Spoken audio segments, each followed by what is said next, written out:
তো গত ২ পর্বে আমরা আত্মা এবং নফস সম্পর্কে জেনেছি। তো আজকে যে বিষয় নিয়ে আলোচনা করব সেটা হচ্ছে আমাদের মন। সে মনকে কিভাবে আমরা শান্ত করতে পারবো ইবাদতের মাধ্যমে।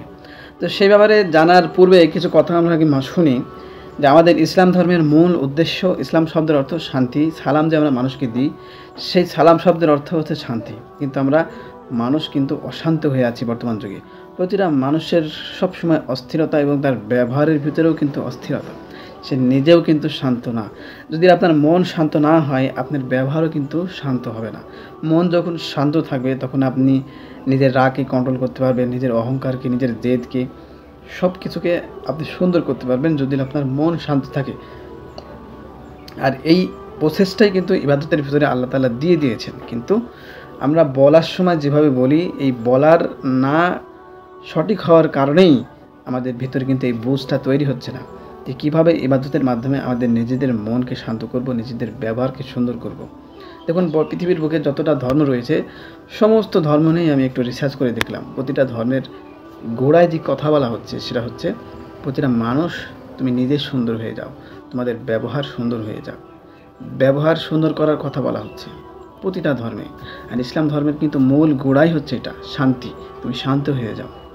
দেখুন, কোরআনে একটি আয়াত নাজিল হয়েছে, ইয়া আইয়াতুহান নাফসে মুতমাইন্না, হে প্রশান্ত আত্মা।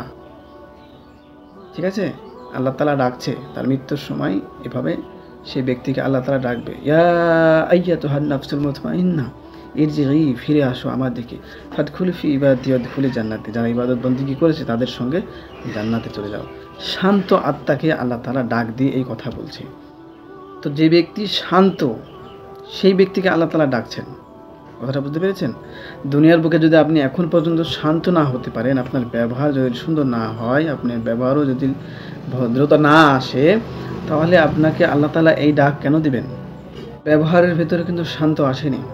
এবার আপনার ভিতরে প্রশ্ন আসতে পারে যে আমি কেন শান্ত হব? শান্ত হলে আমার কী লাভ? বা ইবাদতের মাধ্যমে শান্ত হওয়ার প্রসেসটা কী? এই সম্পর্কেই আজকে আলোচনা করব। শান্ত হলে আপনার শারীরিক এবং মানসিক দুইটার দিকেই কিন্তু আপনার লাভ আছে।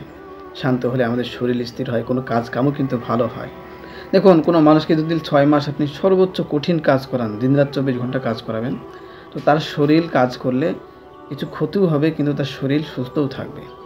কিন্তু কোনো মানুষকে যদি বলেন যে আপনি ৬ মাস শুধু টেনশন করবেন দিনরাত ২৪ ঘন্টা, তো দেখবেন ৬ মাস লাগবে না, সে ব্যক্তি কিন্তু মারা যাবে। তো মনের যে প্রশান্তি বা শান্তি আনতে হলে নিজেকে আগে শান্ত করতে হবে, নিজের ব্যবহারকে শান্ত করতে হবে, নিজে শান্ত হতে হবে, সুন্দর হতে হবে। এই প্রচেষ্টাই কিন্তু ইসলাম ধর্মের ভিতরে, ইসলাম ধর্মের ইবাদতের ভিতরেও রাখা রয়েছে।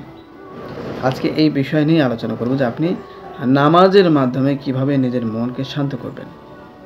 নামাজের প্রসেসিংটা কেমন? এখন আপনি বলবেন, নামাজ কি ওই জন্য পড়া হয়? নামাজ তো আল্লাহর জন্য পড়া হয়, নেকির জন্য পড়া হয়, সবই ঠিক আছে। একটা উদাহরণ দিই আপনাদেরকে। ধরুন ৬০০ মিটার দৌড়ের একটা প্রতিযোগিতা হলো। ৬০০ মিটার দৌড়ে যে জিতবে সে পুরস্কার পাবে। বুঝতে পেরেছেন? তো ৬০০ মিটার যে ব্যক্তি দৌড়ালো সে তো জিতে গেল এবং সে লাস্টে পুরস্কারও পেল। কিন্তু ৬০০ মিটার যে দৌড় আপনি দিলেন, সেই দৌড়ের কারণে আপনার লাভ কি হলো? আপনার কল্যাণটা কি হলো? দেখুন, আমরা বলি যে আল্লাহ তাআলার ইবাদত বন্দেগী করলে দুনিয়াতেও কল্যাণ এবং মৃত্যুর পরেও কল্যাণ। তাহলে দুনিয়াতে আপনার কল্যাণটা কি হচ্ছে? আপনি যে নামাজ পড়ছেন ৫ ওয়াক্ত প্রতিদিন, এই কল্যাণটা কি হচ্ছে? এই বিষয় যদি আপনি জানতে পারেন, তবেই আপনি নামাজের ভিতরেও সেই কল্যাণটা আপনার ভিতরে আনতে পারবেন। কল্যাণটা এটাই যে নামাজে যখন আপনি দাঁড়াবেন, নামাজের মূল ভিত্তিটা হলো যে আপনি যখন নামাজে দাঁড়াবেন, আপনার মনকে শান্ত করবেন, স্থির করবেন এবং পরিপূর্ণ হুঁশ নামাজের উপরই রাখা। এটা কিন্তু নামাজের নিয়ম বা বিধান। নামাজ পড়ার নিয়মটাই হচ্ছে যে আপনার মনকে শান্ত করার একটা প্রসেস।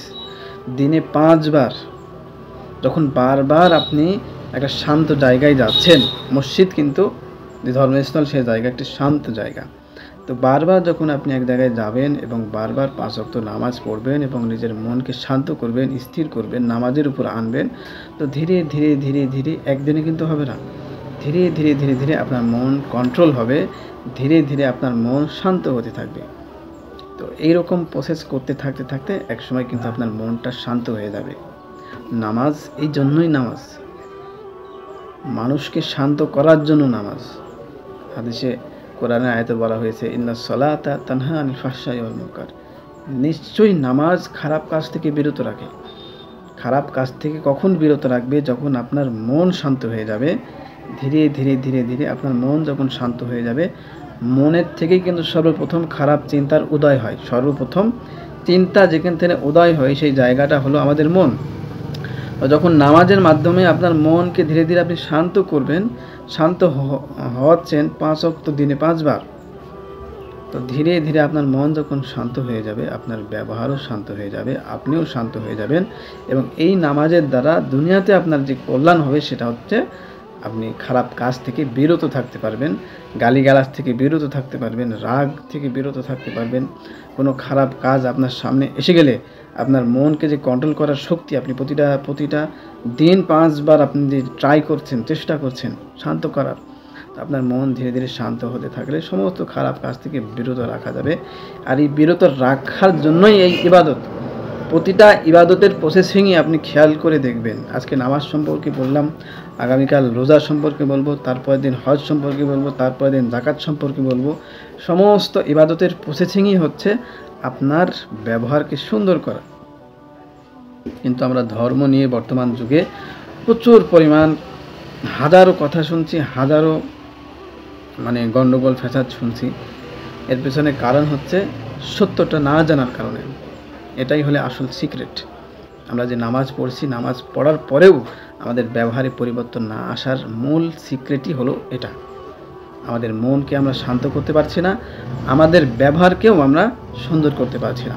এটাই হলো মূল সিক্রেট যে মানুষ পরিবর্তন হচ্ছে না কেন। তো ভিডিওটা বেশি লং করব না। তো নামাজ দ্বারা এইভাবেই আমাদের ব্যবহারকে সুন্দর করতে হবে, নামাজ দ্বারা এইভাবেই আমাদের মনকে শান্ত করতে হবে। আর নামাজের মূল উদ্দেশ্যই হচ্ছে এটা, আমাদের ব্যবহারকে সুন্দর করা, নিজের, অন্য কারোর না। সর্বপ্রথম আগে নিজে সুন্দর হন। আপনি নিজে সুন্দর হয়ে গেলে অটোমেটিক্যালি আপনার কাছ থেকে যে সুগন্ধি বাহির হবে, সেই সুগন্ধে দ্বিতীয় জন, তৃতীয় জন, আপনার পরিবার, আপনার পরিবেশ, আপনার সমাজ, ধীরে ধীরে সবাই আপনার গন্ধে একত্রিত হয়ে যাবে আপনার ভালো ব্যবহারের কারণে।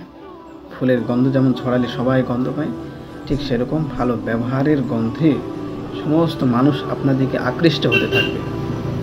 আর এটাই কিন্তু আসল সিক্রেট। প্রতিটা ধর্মেই এই কথাই বলা হয় যে নিজের ব্যবহারকে সুন্দর করুন। আজকে এ পর্যন্ত, সকলে ভালো থাকবেন আর সকলে নিজের ব্যবহারকে পরিবর্তন করার চেষ্টা শুরু করে দেবেন আজকে থেকে, আশা করি। আসসালামু আলাইকুম ওয়া রাহমাতুল্লাহি ওয়া বারাকাতুহু।